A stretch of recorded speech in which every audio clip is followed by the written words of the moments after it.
กลับมาพบกับ Kids Cooking ค่ะวันนี้จะชวนมาทำอาหารเช้ารูปแบบใหม่กันไปดูวิธีทำซูชิไส้กรอกกันเลยค่ะ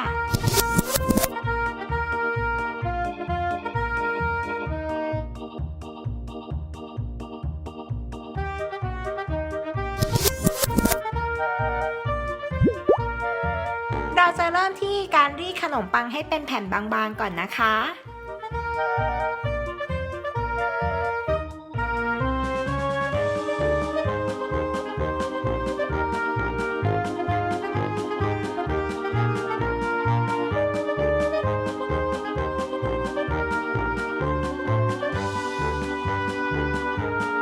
จากนั้นก็เตรียมม้วนโรลโดยการวางสาหร่าย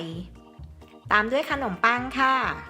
ทามายองเนสลงบนขนมปังสักหน่อยนะคะเพื่อเพิ่มรสชาตินั่นเอง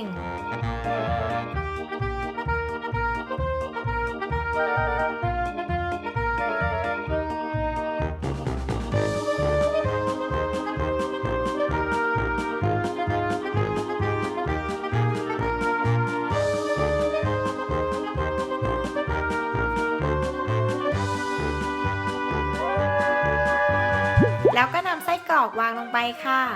ทีนี้ก็ลงมือม้วนได้เลยค่ะม้วนเป็นวงกลมแบบนี้จะเห็นว่ามีลักษณะคล้ายซูชิโรลเลยนะคะ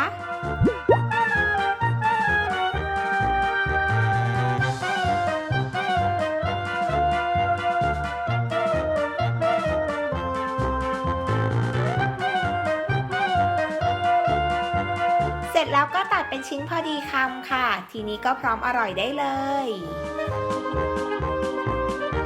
ติดตามเมนูง่ายๆสไตล์เด็กเข้าครัวกับ Kids Cooking นะคะกด Subscribe Kids Kitchen เอาไว้แล้วก็อย่าลืมกดกระดิ่งกันด้วยนะ